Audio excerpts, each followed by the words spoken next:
시청자 여러분, 그동안 주님 안에서 평안하셨습니까? 우리가 지난 시간에 우리가 큰 바벨론이 무너지는 것을 보았습니다.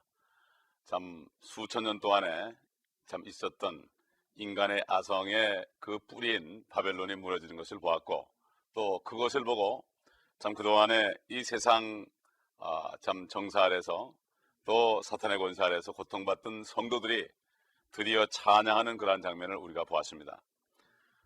참 요즘에 나오는 뉴스들은 일어난 일들, 참 위급한 상황들을 알리는 것을 브레이킹 뉴스를 알리지만 이 성경 말씀은 앞으로 될 일, 분명히 일어날 일인데 이것이야말로 브레이킹 뉴스입니다. 이미 일어난 일은 일어난 일이지만 앞으로 일어날 일은 더 중요한 것입니다. 그런데 문제는 이것을 믿지 않기 때문입니다. 요한계시록은 앞으로 가까운 장래에 일어날 일들을 하나님께서 일일이 기록하신 것인데, 이 말씀을 믿음으로 읽기만 하면은 앞의 장래를 훤히 볼 수 있지만 믿지 못하기 때문에 결국 읽지도 않고 듣지도 않고 이 마음에 두지 않는 것입니다. 그러나 세상에 있는 모든 방송은 이미 지나간 흉보들을 그것으로 가득 차는 사람들 마음속에 지나간 얘기들, 옛날에 있던 나쁜 일들이 기억되지만 이건 축복이 아니죠. 앞으로 일어날 일들을 우리가 미리 알므로 능히 피하고 하나님의 축복 안으로 들어가는 것이 바로 중요한 것입니다. 그래서 감격적인 그 성도들의 환성소리를 들었는데, 오늘 어린 양의 혼인식이 이제 전개됩니다. 그럼 어린 양의 혼인식이 뭔가?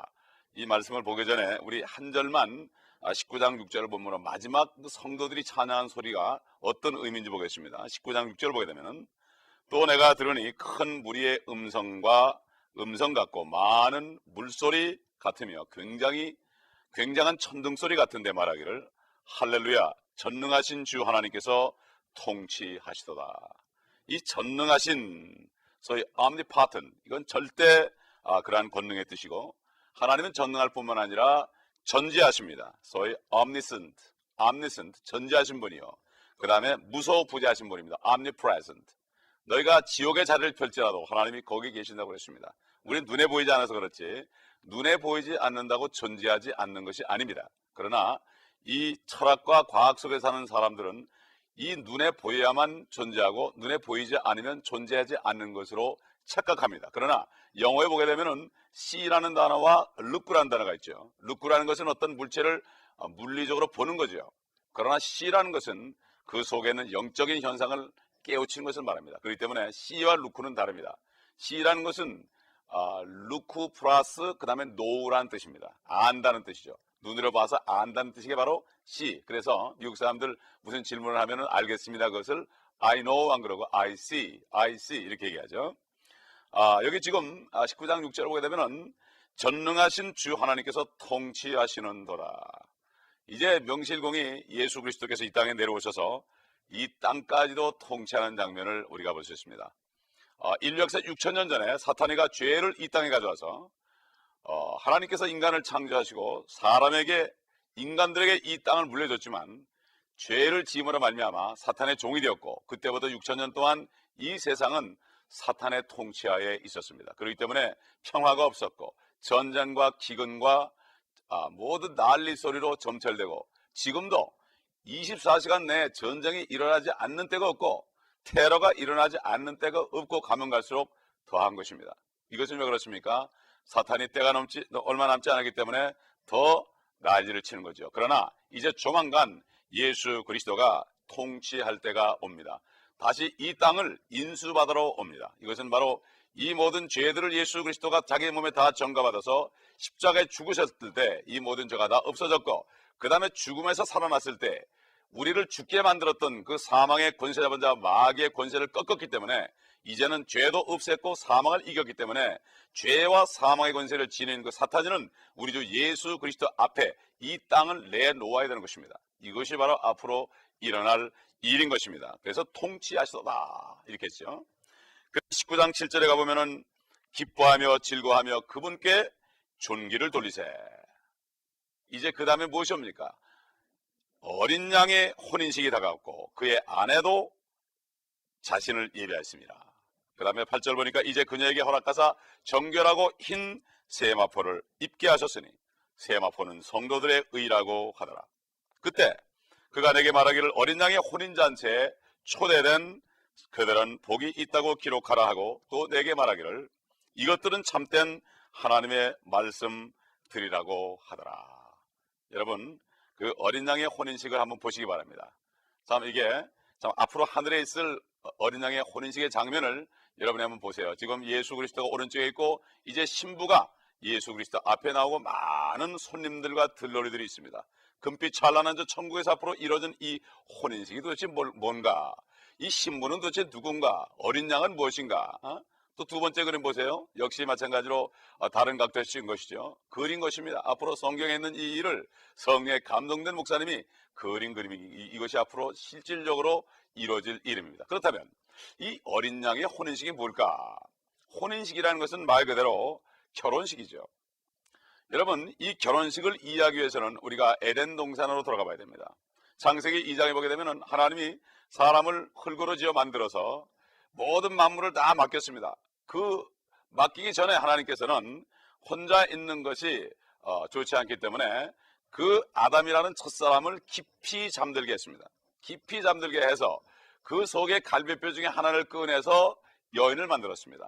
그래가지고 하나님께서 그 여인을 아담에게로 데려갔습니다.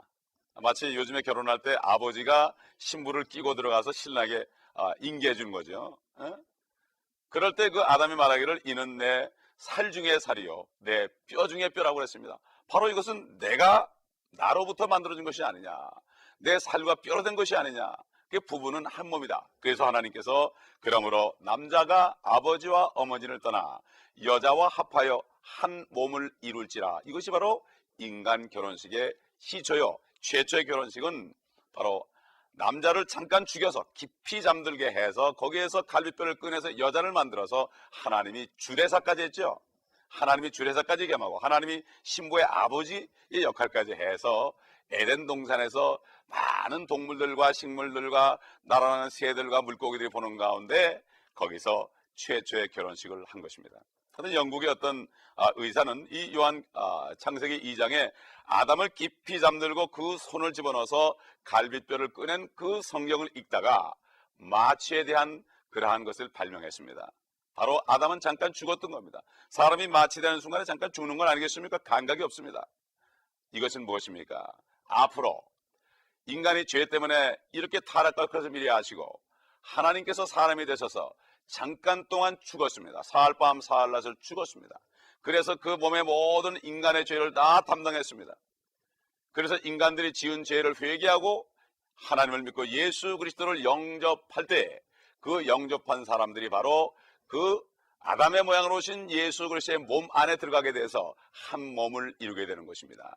그러므로 지금 예수 그리스도를 믿는 사람들은 이제 예수 그리스도와 약혼하는 사이가 되는 것입니다. 그 증거로 예수 그리스도의 영인 하나님의 영을 주셔서 죽은 영이 살아나고 이 땅에서 이 사는 동안에 이제는 결혼식 준비를 하는 약혼자의 신분을 갖는 것이라는 것을 우리가 알아야 됩니다. 이렇게 해서 이것은 모든 환란이 끝나고 바벨론이 멸망하고 이 환란이 끝나기 직전에 이제 하늘에서 혼인식을 하게 되는 것입니다. 그렇기 때문에 이 혼인식에 참여하는 사람들은 복이 있다 이렇게 얘기하는 거죠.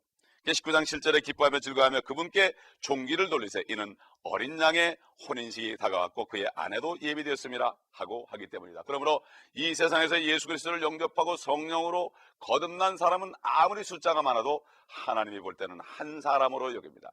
아주 정결한 신부로 여깁니다. 이건 영적으로 봐야 되죠. 물리적으로는 수천만 있을지 몰라도 하나님은 영적으로 하나를 보는 것입니다.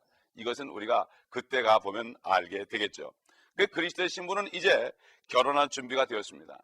준비되기 위해서 그녀는 점이나 주름진 것이 없이 영광스러운 교회가 되어야 된다고 에베소 5장 27절에 말했습니다. 그러므로 구원받은 사람들은 이제부터는 모든 죄악을 다 버려버리고 의의 옷을 입어버리고 입고 세마포를 준비하는 자신을 정결케 하는 이런 일을 해야 되는데 이것이 바로 앞으로 성도들이 휴거된 다음에 그리스도의 심판석에서 이제 모든 더러운 것이 다 씻겨나가고 잘못된 일들이 다 불타버리고 거기서 이제 하나님께 상을 받는 이러한 일이 있을 것이라고 얘기합니다. 그렇기 때문에 고린도후서 5장 10절 보게 되면 이는 우리 모두가 반드시 그리스도의 심판석 앞에 나가서 선이든지 악이든지 각자 자기가 행한 것에 따라 자기 몸으로 행한 것을 받을 것이기 때문이라. 결국 구원받지 못한 사람은 나중에 하나님의 백보자 심판을 받고 믿지 않았기 때문에, 내 모든 죄를 위해서 하나님이 사람 돼서 나 위에 죽으신 그분을 믿지 않았기 때문에, 그것 때문에 결국은 심판을 받고 지옥으로 떨어지지만, 그러나 예수 그리스도를 영접하고 거듭난 사람은, 구원받은 사람은 자기가 이 땅에 있는 동안에 선과 악을 행한 것에 따라서 심판을 받습니다. 그러면 악을 행한 것들은 그때 다 떨어져 나가버리고 불타버리고 선만 남아서 거기에 대한 상을 준다고 성경은 말씀하고 있는 거죠. 그 앞에 구절들은 바로 지금 교회가 신부다. 교회라는 것은 건물을 얘기하는 것이 아니라 예수 그리스도를 영접하고 성령으로 거듭난, 바로 예수 그리스도가 안에 부활을 되어 있는 그러한 사람들의 모임이 바로 이것이 신부요. 옛날 그 이브가 아담의 일부였듯이 바로 그런 사람들은 아담의 모습으로 나타나신 예수 그리스도의 일부다 이것입니다. 그렇기 때문에 사도 바울은 에베소 5장에 쭉 뒤에 가보게 되면은 이 남자와 여자가 결혼하는 이 모든 이것이 바로 교회에 관한 것이다. 이것이 바로 위대한 신비다. 남자가 아버지와 어머니를 떠나서 여자와 합하여 한 어머니인 것처럼 하나님이신 예수 그리스도가 남자의 몸으로 아버지 하나님을 떠나서 이 땅에 오셔가지고 자기를 믿는 사람들을 영접해서 모든 죄를 다 용서해 주시고 자기의 영을 집어넣어 가지고 하나님의 영을 통해서 자기하고 똑같이 하나님의 영이 있는 사람들로 해서 신부로 맞이해서 결국은 자기가 한 몸을 만들었다. 이것이 바로 지금 신랑 신부 시집가고 장가가는 것은 하나의 모형이요 그림자입니다. 이건 모형이지 실제가 아니에요. 실질적인 건 뭐냐? 그 결혼식 할 때마다 서로 기쁘고, 신랑 신부가 연애할 때 얼마나 기쁘고, 결혼식 나는 신부들은 가장 아름답게 꾸미고 신랑도 가장 기쁜 모습으로 나타나지 않습니까? 아버지가 신부를 딱 데리고 참 웨딩 마치에 맞춰서 들어올 때 신랑이 얼마나 가슴이 설렙니까? 이것은 바로 앞으로 예수 그리스도가 오실 때 우리가 주 예수 그리스도를 만나서 이제는 눈물도 없고 고통도 없고 전쟁도 없고 테러도 없고 고민도 없는 그러한 하늘에서 주님과 영원히 함께 한 몸에 대해서 사는 이 놀라운 신비로운 사실을 성경을 통해서 알려주는 것입니다. 근데 이것은 인간의 지식으로는 알 수가 없습니다. 하나님의 성령을 통해서는 알 수 있습니다. 그러나 누구든지 사람이 한 번 죽는 것은 정한 것이지만 죽음은 심판이 있기 때문에 이 사실을 깨닫는 사람, 과학과 철학, 대학교에서 배우는 그 과학과 철학은 죽음 저 건너편에 있는 사실을 아무것도 모릅니다. 그렇기 때문에 깜깜한 거죠. 그렇기 때문에 사춘기가 되면 이 아이들이 고민을 하는 것입니다. 그러다가 경우에 따라서는 주님을 만나는 걸 볼 수가 있죠. 그래서 이 예수 그리스도를 믿은 사람들은 이 땅에 있는 동안에 모든 죄악들을 다 버리고 의의 옷으로 세마포를 단장해야 된다. 그 다음에 이제 예수 그리스도와 결혼하게 되는 것입니다. 현 세대에서 지금 그 예수를 믿은 사람은 순결한 처녀로 그분과 약혼한 상태고, 혼인식은 주 예수 그리스도가 바로 이 땅에 오시기 직전에 하늘에서 치러질 것입니다. 우리 19장 8절을 보실까요? 이제 그녀에게 허락하사 정결하고 흰 세마포를 입게 하셨으니 세마포는 성도들의 의라고 하더라. 세마포는 성도들의 의라. 우리가 예수 그리스도를 믿고 거듭난 것은 우리 행위가 아니죠. 우리 행위로는 구원받을 수 없습니다. 인간의 행위는 더러운 걸레 같다고 그랬습니다. 하나님이 볼 땐 그렇다는 얘기죠. 그러나 예수 그리스도를 믿음으로 은혜로 구원받았습니다. 이것이 바로 하나님이 거저 주시는 선물입니다. 영원한 생명을 거저 주시는 선물이에요. 왜냐하면 예수 그리스도께서 우리 죄를 다 담당했기 때문에 바로 우리는 나의 의가 아니고 하나님의 의로 선물로 구원을 받은 것입니다. 이 선물은 받으면 되는 것입니다. 받으면 되는 것입니다. 얼마나 쉽습니까? 근데 인간들은 너무나 고생해서 먹고 살기 때문에 무언가 내가 이 일을 한 대가로 벌지 못한 무언가 잘못된 걸로 생각하지만 하나님은 우리에게 거저 주시기를 원합니다. 바로 성경의 메시지가 그것입니다. 영원한 생명을 거저 주는 것입니다. 목마른 자도 오라, 배고픈 자도 오라, 다 와서 포도주와 젖을 그냥 사라고 그랬습니다. 그냥 준다 그러면 의심하는 세상입니다. 뭔가 내가 노력을 하고 고통 속에서 돼야만 보람을 느끼는 세상이에요. 이것이 바로 인간의 의입니다. 그러나 우리가 구원받은 것은 나의 의가 아니라 바로 하나님의 의인 것입니다. 그러나 구원받은 다음에는, 성도가 된 다음에는 성도들이 이제는 죄를 떠나고 멀리 떠나보내고 이제는 하나님의 말씀 안에서 의로운 삶을 살아야 됩니다. 사랑하는 삶을 살아야 됩니다. 이것이 바로 나에게 아주 아름다운 신부의 웨딩드레스처럼 나의 그런 것을 다 가려주고 참 주님 앞에 아름답게 보이는 그러한 아름다운 신부로 보이는 그러한 것입니다. 그래서 그러면 우리는 이제는 신중하게 어떻게 살 것인지 결정해야 되고, 이제는 이 세마포를 준비해야 됩니다. 성경을 자세히 보게 되면은 어떤 사람들은 구원을 받았을지라도 신랑이신 예수 그리스도를 만날 때 벌거벗고 만난다고 그랬습니다. 여러분 얼마나 기가 막힙니까? 만약에 신부가 결혼식 날이 됐는데 입을 옷도 없고 화장도 안 하고 이렇게 되면 얼마나 당황하겠습니까? 이게 앞으로 일어날 일입니다. 여러분 은혜로 구원받았다고 그래서 너무 방심하면 안 돼. 요즘 크리스천들이 은혜로 구원받았기 때문에 함부로 생활하기 때문에 세상 사람들이 그들을 보고 본을 보지 못하기 때문에 저 예수 믿는 사람들 저렇게 해가는데 내가 왜 예수를 믿느냐 이렇게 얘기하는 것을 볼 수가 있죠. 정신을 바짝 차려야 됩니다. 이제 그래서 우리가 요한계시록 16장 15절을 보시면 그런 내용이 나오죠. 또 몇 구절 보게요. 보라 내가 도둑같이 오리니 깨어 있어 자기 옷을 지켜서 벗은 채로 다니지 아니하고 사람들에게 자기의 수치를 보이지 않는 자는 복이 있도다. 그렇지 않습니까? 벗은 채로 다니지 말아라. 이제 옷을 계속 입어야 됩니다. 거룩한 그 세마포를 입어야 됩니다. 그래야만 단장한 신부도 비둘기처럼 면사포를 입고 너울을 가리고 주님을 만날 준비를 하는 것입니다. 우리가 기도하는 마음으로 다시 한번 요한계시록 3장 17절과 18절, 이것은 바로 라오디게아 교회 성도들에게 한 편지죠. 마지막 때 교회 시대 사람들이 물질적인 것에 취해서 영적인 축복을 알지 못하고 나는 부유하다 이런 사람들이 향한 말씀이에요. 교회들이 건물을 크게 져놓고 화려하게 카페트를 깔아놓고 멋있는 가운을 입고 치장을 해본들 하나님이 볼 때는 달리 보인다는 것입니다. 우리 한번 이것을 읽어보겠습니다. 네가 말하기를 나는 부자며 부유하고 아무것도 부족한 것이 없다고 하지만 너는 비참하고 가련하여 가난하고 눈멀고 헐벗은 것을 알지 못하는도다. 내가 너에게 권고하노니 내게서 불로 단련된 금을 사서 부유하게 되고 흰 옷을 사서 입음으로 너의 벌거벗은 수치를 드러내지 않게 하며 또 안약을 사서 네 눈을 발라보게 하라. 얼마나 기가 막힌 얘기입니까? 이게 마지막 때 성도들에게 향한 하나님의 경고의 메시지입니다. 정신을 바짝 차리고 우리는 지금부터 내 모습을 봐야 됩니다. 영적인 눈을 뜨고 내 모습을 봐야 됩니다. 요즘에 뭐 물질만 많으면 축복받았다, 교회가 건물만 많아지면 축복받았다, 이 축복이 바로 옛날 미신이나 다름이 없습니다. 그러나 지금 신약시대의 축복은 영적인 축복입니다. 내가 영적으로 죄를 멀리하고 깨끗해지고 의의 세마포를 영적으로 입고 주님 보시기에 아름다워야 됩니다. 이것이 바로 이 신약시대의 축복은 영적인 축복이에요. 이 영적인 축복을 볼 수 있는 사람이 바로 눈이 열린 사람입니다. 영적인 축복을 보지 못하는 사람은 눈이 닫힌 사람입니다. 무엇이 많아져야만 축복을 받는 것으로 여기는 사람은 육신적인 눈이 열렸지만은 영적인 눈이 닫힌 것입니다. 또 사도 요한이 계속해서 요한일서 2장 28절에 경고하는 이러한 장면이 나오죠. 어린 자녀들아 이제 그분 안에 거하라. 이는 그가 나타나실 때 우리가 담대함을 가지며 그가 오실 때 그의 앞에서 수치를 당하지 않게 하려 함이라. 어린 자녀들아, 이건 육신적인 나이를 얘기하는 게 아닙니다. 나이가 8, 90 됐을지라도 영적으로 어리면 어립니다.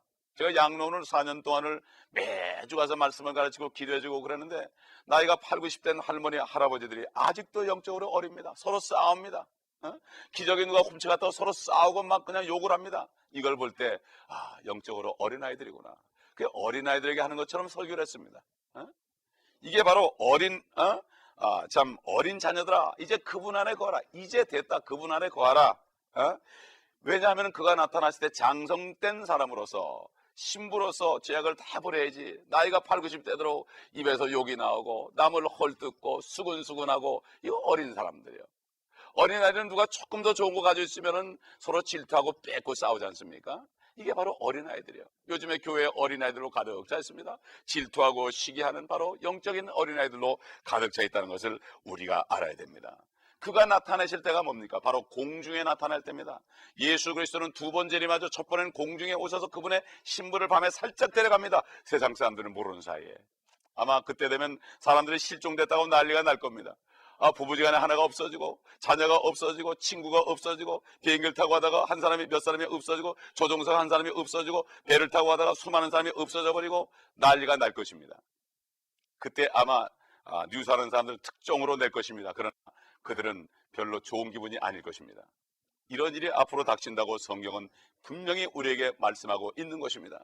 CBS나 MBC나 ABC 같은 이러한 방송국은 지나간 일들을 보고하지만 성경은 앞으로 될 일들, 엄청나게 인간 세계에 한 번도 일어나지 않는 그런 비극적인 일들, 어떤 사람에겐 비극적이고 어떤 사람에겐 축복된 일이 한순간에 일어날 이 일이 우리 눈앞에 지금 닥친 것을 우리는 알아야 됩니다. 그래서 이 신부는 그리스도의 심판석에서 이제 정결케 된다고 그랬죠. 혼인식에 참여하기 전에 완전히 이 땅에서 행한 대로 악한 것은 다 불태워버리고 의로운 것만 다 추려가지고 특별히 하나님을 위해서 일한 것들 보상이 주어집니다. 그래서 그녀는 점없고 흠없이 되는데 그 다음에 이 땅에서 주님을 위해서 일한 만큼 보상을 받는데 바로 면류관인 것입니다. 여러분 옛날에도 한번 보여줬지만은 5가지 면류관이 있죠.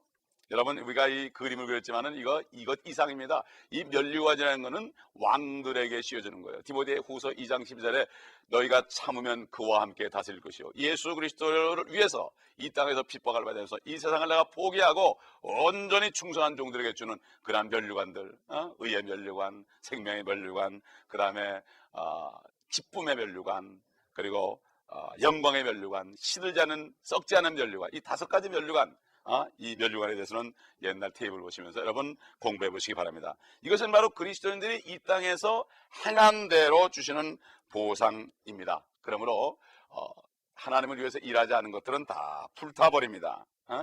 그러므로 이후에 신부는 이제 죄가 없어진 상태로 점없고 흠없는 상태로 남편이신 신랑이신 예수 그리스도에게로 나가서 그분을 만나는 것입니다. 이 혼인식에 관한 얘기는 여러 군데도 많이 있지만 시편 45편에 보게 되면은 그 혼인식 광경이 아주 적나라하게 좀 그려져 있습니다. 근데 지금까지 우리가 내용들을 좀 이렇게 종합해 보면은 첫째, 그리스도의 신부는 휴거 때 들림 받습니다. 그리고 들림 받은 후에 그리스도의 심판석에서 심판받습니다. 그 다음에 심판받은 후 환난 끝 무렵에 예수 그리스도와 혼인합니다. 네 번째, 그녀는 예수 그리스도의 신부로 이 땅에 다시 함께 와서 그리스도와 함께 1000년 동안 신혼여행을 하게 되고 함께 다스리게 됩니다. 이 땅에서 몇십 년 동안 고생했을지라도 이런 축복을 받습니다. 또 이 혼인식에 참여하는 많은 사람들이 있습니다. 에베소 3장 15절 보면은 하나님의 가족에 대해서 나오죠. 하늘에 있는 가족이 어떤 가족이냐. 첫째는 가장 주인공은 물론 신랑이신 예수 그리스도, 두 번째로 신부인 그리스도인, 성녀로 거듭난 사람들, 세 번째 신랑 친구들인데 여러분 세례요한이 나는 신랑의 친구로 기쁨이 있다 그랬죠. 모세로부터 세례요한, 침례인 요한까지 구원받은 수많은 사람들은 신랑의 친구들이요. 네 번째로 구약의 율법 시대 그 은혜 아래 구원받은 사람들, 율법 시대 이전에 노아라든가 아브라함이라든가 이삭이라든가 이런 사람들이 있지 않습니까? 구약 시대 이전에 은혜로 구원받은 사람들. 또 그 다음에 5번째로는 환난 때 회개하고 구원받은, 그래가지고 휴거된 유대인들, 이 사람들을 처녀들이라고 그러죠. 열처녀도 나오죠. 처녀들. 그리고 이방인들은 바로 그때 구원받은 사람들은 손님들입니다. 혼인잔치에 손님으로 초대된 사람들입니다. 그러나 지금 예수 그리스도를 영접하고 성녀로 거듭나게 되면은 이 사람은 신부가 됩니다. 얼마나 특권입니까? 지금이 바로 구원받을 때고 정말 축복을 받을 때인 줄 알아야 되는데 안타깝습니다. 이 하나님의 가족에 대한 성경 구절, 아까 얘기한 대로 시편 45편에도 나오고 아가서 6장 8절로 9절에도 나오고 아가서 6장 10절은 재림에 관한 얘기가 나오고 또 2장 8절로 14절은 휴거에 대한 내용이 나오고 3장 6절로 11절은 재림하는 장면이 나옵니다. 여러분 이 지금 화면에 보시는 것처럼 성경 전체가 예수 그리스도의 재림입니다. 우리가 구원받은 것은 우리 위한 은혜지만은 하나님의 입장에서는 이제 모든 것이 다 끝나고 모든 죄 용서를 받은 것을 확인하고 예수 그리스도에 나오고 하나님을 믿는 사람들이 죄를 다 용서받고 이제 신부로 단장되고 옛날에 구원받은 사람들이 다 직결돼서 이제 하늘에 잔치가 있는 이 마지막 예수 그리스도의 재림과 더불어 이 땅에 영광을 받고 오시는 이것이 바로 성경의 바로 주제입니다. 19장 9절에 말씀하시기는 이것은 참된 하나님의 말씀들이다. 분명히 이루어진다 이것입니다. 비유나 묵시가 아닙니다. 19장 10절에 보면 내가 그에게 경배하려고 그의 발 앞에 엎드리니 그가 내게 말하기를 보라 그리하지 말라 나는 예수의 증거를 가진 네 형제들과 같은 동료종이니 하나님께 경배하라 이는 예수의 증거가 예언의 영이기 때문이라고 하더라. 어떤 교회에서는 우상을 만들어 놓고 절하라고 그럽니다. 옛날 성인들을 만들어 놓고 기도하라고 그럽니다. 마리아 앞에서 기도하라고 그럽니다. 그러나 천사들도 성인들도 교회들도 성사들도 어떤 가르침이나 교리 어떤 것도 예수 그리스도 앞에 두지 말아야 됩니다. 이것은 바로 우상이 됩니다. 그러므로 골로새 2장 18절 보게 되면 자의적인 겸손과 천사들을 숭배함으로 상을 빼앗기지 말라고 그랬습니다. 바로 하나님이신 예수 그리스도 외에는 어떤 누구에게도 우리가 절할 수가 없습니다. 이것은 바로 우상이 되는 것입니다. 그러므로 구원받은 그리스도인들은 이제는 이것을 알게 되고 예수 그리스도의 영은 예언의 영이라고 본문에 말씀하기 때문에 앞으로 될 일을 아는 것입니다. 내 앞에 될 일을 아는 게 뭡니까? 가장 중요한 것은 내가 죽으면은, 그리스도인들이 죽으면 분명히 어디로 가는지를 압니다. 그러나 믿지 않는 사람들은 알지를 못합니다. 젊은이들 오래 살 것 같지만 시간은 금방 지나갑니다. 여러분이 오늘 죽으신다면 어디로 갈 것을 아십니까? 모르신다면 큰일인 것입니다. 이것을 알아야 됩니다. 이것을 알려주는 것은 하나님의 말씀 하나밖에 없습니다. 점쟁이들도 모릅니다. 어떤 무당들도 모릅니다. 하나님만이 아십니다. 예수 그리스도의 영은 예언의 영이기 때문입니다. 그러므로 진리의 영이 오시면 하나님의 영은 우리에게 장래 일을 알려주신다고 그랬습니다. 바로 그리스도인들은 조만간 예수 그리스도가 오시면 하늘에 올라가서 주님을 만나고 영광스러운 혼인잔치에 들어갈 것을 알기 때문에 이 땅에 사는 동안에 어떤 것도 그들을 해칠 수 없고 어떤 것도 그들을 낙심하게 할 수 없는 것입니다. 여러분 모두가 이런 축복 속에 들어가 확신 속에서 살다가 주님 만나시기를 예수 그리스도의 이름으로 축원합니다. 기도하겠습니다. 아버지 하나님 감사합니다. 이 말씀들이 깨달아지는 은혜가 있게 하여 주옵시고 깨달아지지 않는 분들에게 은혜를 내려주셔서 앞으로 될 일이 기록된 성경 말씀을 귀하게 여기고 읽고 듣고 묵상함으로 축복 속에 들어가시도록 도와주옵소서. 주 예수 그리스도의 이름으로 감사하며 기도합니다. 아멘.